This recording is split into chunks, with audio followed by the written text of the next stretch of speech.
slower off the mark movie. By this I mean they spend a great chunk of time at the beginning of the movie introducing all the separate characters, their lifestyles and attitudes towards people around them. Then they slowly introduce some of the other characters in the children's encounter, making the movie in the sense of both Scout and Gem's point of view. Although some of this section of the movie seems irrelevant, all of it falls together by the end and is essential for the understanding of the film.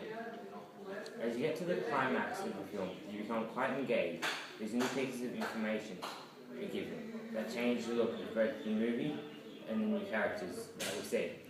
Overall, a great movie with a new life lesson to learn. The theme racism represents the difference between physical appearances.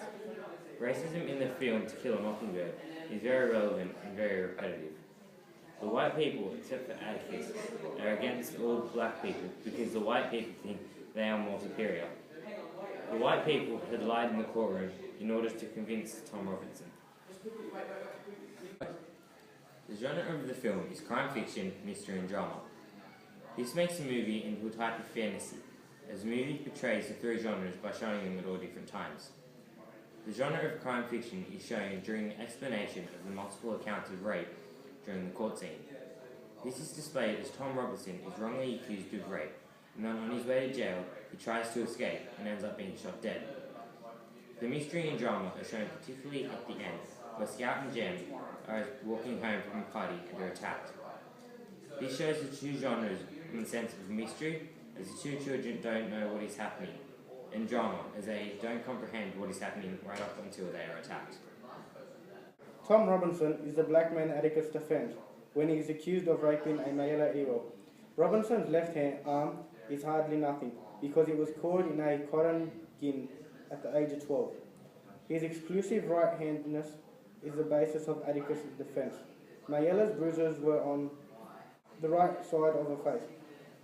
Someone who led with his left must have beaten her. During his court case, Tom states that he had frequently helped Mayella with small household jobs because he felt sorry for her and the hard life that she had lived. This shocked the jury, as it was unheard of that a black man could feel sorry for a woman of the opposite skin colour. Despite Atticus' defence, Robinson is declared guilty by the jury, although Atticus feels confident that he will be innocent on appeal while in prison. Robinson is shot and killed by the guards, who later report that he had attempted to escape the jail. An example of lighting in the play is when Scout and Gem are walking home in the dark. This symbolises that something dark and sinister was going to happen, which, later on as we see in the film, is the attacking of the children. The distance showed at the end of the court case shows us that the whites and blacks were separated in the court, supporting the thematic idea that there was a separation between the two races throughout the film. An example of the use of music in the film was when Scout and Gem walk up to their neighbour's house. It was assumed that there was a serial killer in the home and that the music became scary and sinister, suggesting something bad was going to happen. Overall, we give this film a rating of 5 out of 5, despite the unfortunate killing of Tom Robinson near the end of the film.